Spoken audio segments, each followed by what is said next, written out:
پیارے بچوں، ایک دفعہ کا ذکر ہے، ایک جنگل میں بہت سے جانور آپس میں مل جل کر رہتے تھے اور ایک دوسرے کا خیال رکھتے، گویا جنگل میں منگل تھا۔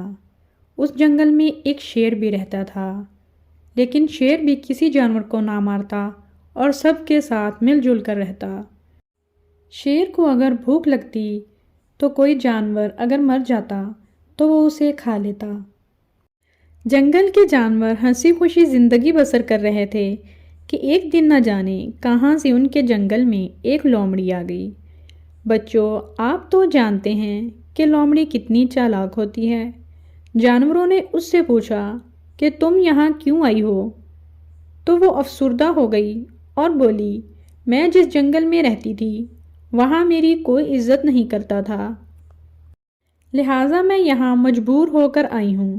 جانور اس کو اپنے بادشاہ شیر کے پاس لے گئے اور ساری بات بتا دی۔ شیر نے کہا، دیکھو بھائی، تم سب جانتے ہو کہ لومڑی چالاک ہوتی ہے، لہٰذا میں تو اس کو یہاں رکھنے کو تیار نہیں، باقی تم ساروں کی مرضی۔ جانوروں کو لومڑی پر ترس آ گیا اور آخر جانوروں کے کہنے پر شیر نے لومڑی کو جنگل میں رہنے کی اجازت دے دی۔ لومڑی بھی سب جانوروں کے ساتھ مل جل کر رہنے لگی۔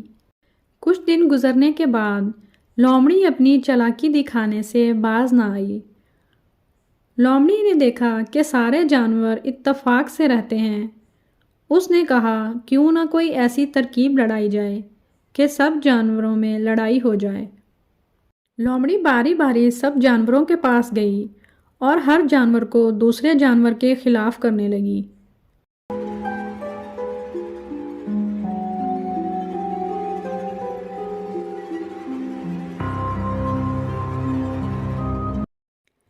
سب جانور آپس میں لڑنے لگے اور آہستہ آہستہ سارے جانور ایک دوسرے سے جدا ہو گئے اور جنگل میں سناٹا ہو گیا۔